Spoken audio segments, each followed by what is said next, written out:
নমস্কার।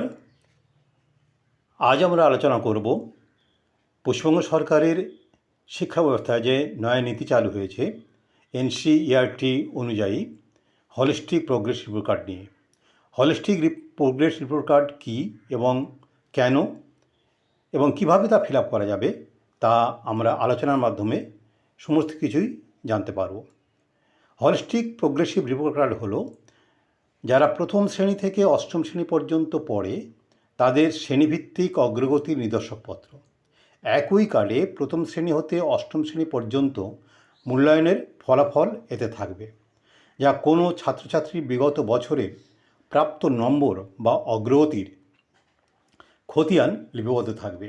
একটা দলিল মতো চলমান বৎসরে কোন বিষয়ে বা সার্বিক পড়াশোনায় কত উন্নতি হয়েছে বা কত অবনতি হয়েছে তা এক নজরে এই রিপোর্ট কার্ড থেকে আমরা জানতে পারব। সেই অনুযায়ী পড়ুয়ার পড়াশোনার পরিকল্পনা গ্রহণ করতে পারব এবং গার্জেনদের সঙ্গে শিক্ষকদের একটা আলোচনার মাধ্যমে ওই শিশুর গুণগত মান উন্নতি করার জন্য সুপরিকল্পিতভাবে একটা পদক্ষেপ গ্রহণ করা যাবে।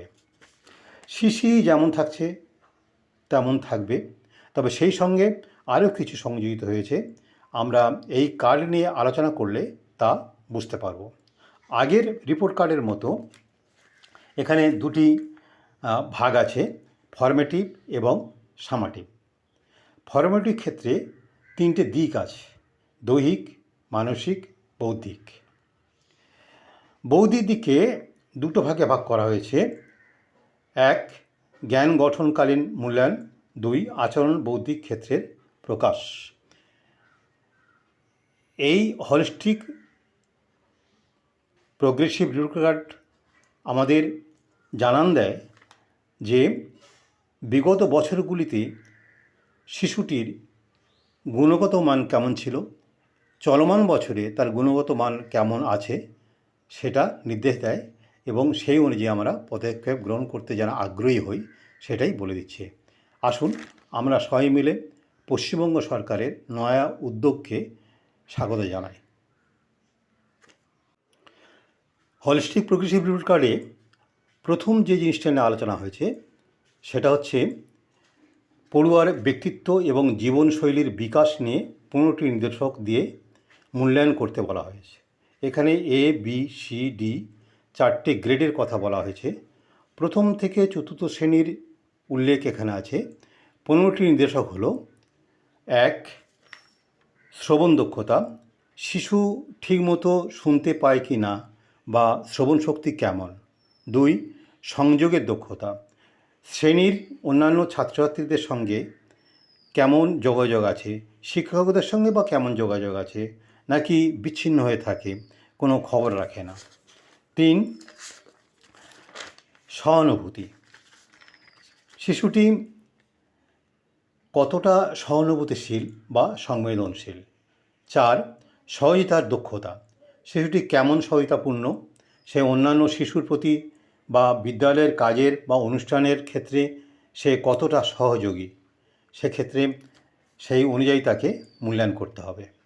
5, কথোপকথন দক্ষতা, পড়ুয়াটি চুপচাপ থাকে না সবার সঙ্গে কথা বলে, শিক্ষকদের সঙ্গে কথা বলে না নিজেকে নিষ্ক্রিয় করে রাখে। 6, বন্ধুত্ব স্থাপনের দক্ষতা, শিশুটি বন্ধুত্বপূর্ণ কি না বা সে বন্ধুত্ব করে কি না, নাকি নিজেকে বিচ্ছিন্ন রাখে তা আমাদের দেখতে হবে। কাউকে রেয়াত করে না বরং ঝগড়া করে, সেই দিকটা আমাদের মূল্যায়ন করতে হবে।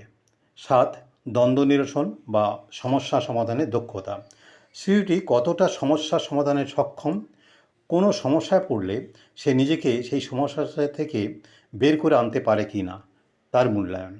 8, মানসিক চাপ মোকাবিলা, পারিবারিক বা সামাজিক চাপে শিশুটি ভেঙে পড়ে না দৃঢ়তার সঙ্গে সে চাপ মোকাবিলা করতে সক্ষম। এমন হয় যে বিদ্যালয়ে বা বাড়িতে বকাঝকা করা হলো, ফলে সে মানসিক চাপে পড়ে গেল, এতে সে মুষড়ে পড়ে না সে যেমন ছিল তেমন ঠিক থাকে। 9, সিদ্ধান্ত গ্রহণের দক্ষতা, পড়ুয়া একা একা কোনো সিদ্ধান্ত নিতে পারে কি না। 10, পারস্পরিক সম্পর্ক রক্ষার দক্ষতা, শিশু বিদ্যালয়ে অন্যান্য শিশুদের সঙ্গে কেমন সম্পর্ক স্থাপন করে? সবার সঙ্গে কি ভালো আচরণ করে, না ঝগড়া করে, নাকি নির্লিপ্ত থাকে? 11. সাংগঠনিক দক্ষতা।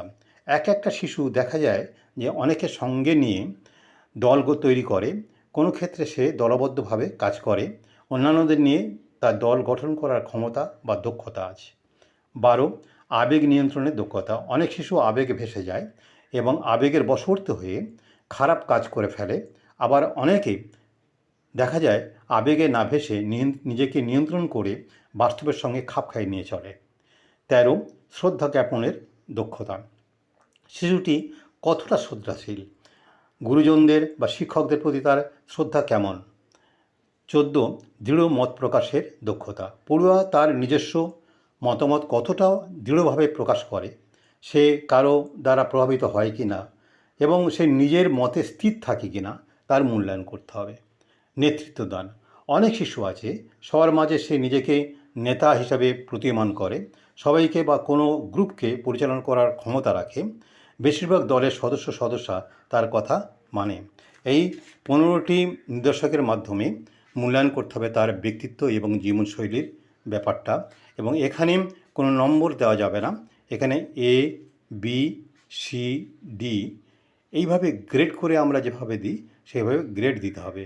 এবং এই মূল্যায়ন সুচারুরূপে আমাদের সবাইকে করতে হবে, কারণ তাদের একটা শিশুর যে ফর্মেটিভ ইভ্যালুয়েশন এর উপরে কিন্তু অনেকটা নির্ভর করে, তার জীবনশৈলী, তার লাইফ, তার ব্যক্তিত্ব এই এর উপরই নির্ভর করে। সেজন্য সমস্ত শিক্ষকদের দেখতে হবে যারা এই রিপোর্ট কার্ড তৈরি করবেন তারা যেন সব দিক বিবেচনা করে এই রিপোর্ট কার্ড তৈরি করতে পারে। এই পৃষ্ঠাতে আমরা দেখতে পাবো শিশুটির বিদ্যালয়ের নাম, বিদ্যালয়ের ঠিকানা, বিদ্যালয়ের ডাইস সহ ইমেল, দূরভাষ ইত্যাদি আছে। সঙ্গে সঙ্গে ছাত্রছাত্রীর নাম, শ্রেণী, বিভাগ, ক্রমিক সংখ্যা এই সমস্ত আছে এবং বাংলা শিক্ষা পোর্টালে তার যে ক্রমিক সংখ্যা সেটাও এখানে দিতে হবে। আধার কার্ডের নাম্বার, বাবার নাম, মার নাম, অভিভাবকের নাম, দূরভাষ, তারপর শিক্ষার্থীর যে বাড়ির ঠিকানা সেটা এখানে উল্লেখ করতে হবে, তার রক্তের গ্রুপ, উচ্চতা, ওজন, লিঙ্গ এবং সঙ্গে সঙ্গে এখানে একটা ছবি লাগাতে হবে শিক্ষার্থীর বর্তমান যে ছবি সেই ছবি লাগাতে হবে। এবং সেই সঙ্গে এই পৃষ্ঠাতে আমাদের বিশেষ করে বিদ্যালয়ের যে ডাইস আর ইমেল, ফোন নাম্বার আর যদি ওয়েবসাইট থাকে ওয়েবসাইট দেওয়া যেতে পারে। আমরা আর অন্য কিছু এখানে দেখতে পাচ্ছি না, এখানে এটা সহজে ফিল আপ করে নেওয়া যাবে। এটা আপনাদের কাছে প্রত্যেকের কাছে এই ডকুমেন্টসগুলো আছে, সেই অনুযায়ী আপনারা এটাকে ফিল আপ করে নেবেন। এবারে আমরা আলোচনা করব জ্ঞান গঠনকালীন মূল্যায়ন, ফর্মেটিভ ইভ্যালুয়েশন। এই জ্ঞান গঠনকালীন মূল্যায়নের ক্ষেত্রে 3টে ফেজে আলোচনা করা আছে। 3টে ফেজকে আবার 3টে ভাগে ভাগ করা আছে, একটা ফেজকে 3টে ভাগে ভাগ করা আছে। প্রত্যেক বিভাগকে 20 নম্বর করে দিতে বলা হয়েছে।